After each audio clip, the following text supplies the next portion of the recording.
My name's Slemko. I'm General Counsel at HIROC. One of my jobs is to represent healthcare practitioners in the defense of medical malpractice actions. There's no question that documentation is the single most important factor in the successful defense of an action. Simply put, it's not enough to provide good care and treatment. You have to be able to show you provided good care and treatment. And the best way to do that is through good documentation. It's often said in litigation that good notes will save you, poor notes will discredit you, and no notes will destroy you. Now, I know that sounds a little bit dramatic, but it's absolutely true. And you'd know this if you ever attended at an examination for discovery or trial or cross-examined on poor documentation. In fact, I had a discovery recently where a nurse was cross-examined by a lawyer about a series of late entries she made. And after the discovery was complete, she turned to me and told me that it was the worst day of her life. I felt terribly for her. The fact of the matter is that no amount of lawyering can compensate for poor documentation. Notes that are made contemporaneous with events, that is to say at the same time or close in time to the actual events, are viewed with great reliability by the court. The strength lies in the fact that the notes are prepared before the practitioner is aware of any adverse event and therefore couldn't have been influenced by any adverse event. Conversely, notes that are made after the practitioner is aware of an adverse event are seen as being much less reliable. In fact, an inverse relationship exists. The greater the delay, the less reliable a court will see those notes as. A court will consider evidence of a practitioner's recollection or their routine practice, but this evidence is not nearly as compelling as good documentation.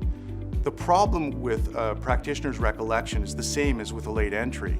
It's made with knowledge of the adverse event and then arguably is influenced by the adverse event.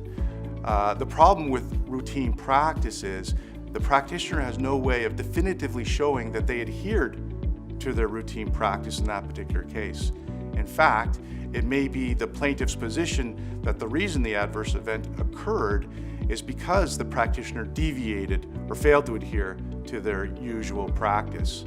Suffice it to say that practitioners' recollection or evidence with respect to their routine practice is not nearly as good as good documentation.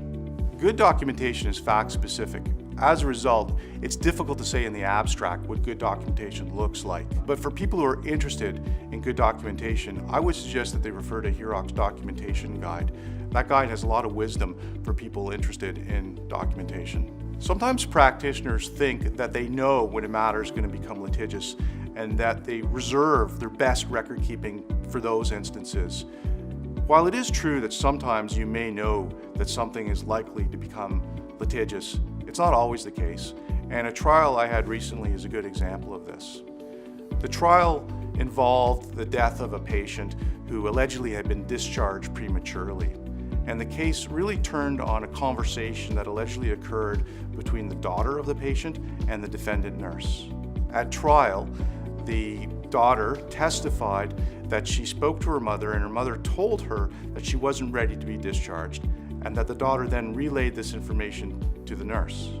The doctor at trial testified that he was not aware of this information and that had he been aware of the information, he wouldn't have discharged. Unfortunately for the defense, not only did the nurse have no recollection of the discussion, she also had no notes of it. Fortunately though, she was a very conscientious record keeper and she had very detailed notes of her interactions with the family and the patient. It was our submission at trial that the conversation could not have occurred as the daughter testified, because if it had, the nurse would have made a note of it and acted on it. Fortunately for the nurse, the judge accepted our argument. The moral of the story is, you never know which notes are going to be scrutinized or when. Therefore, it's in your best interest to always make good notes which accurately reflect the care and treatment that was provided.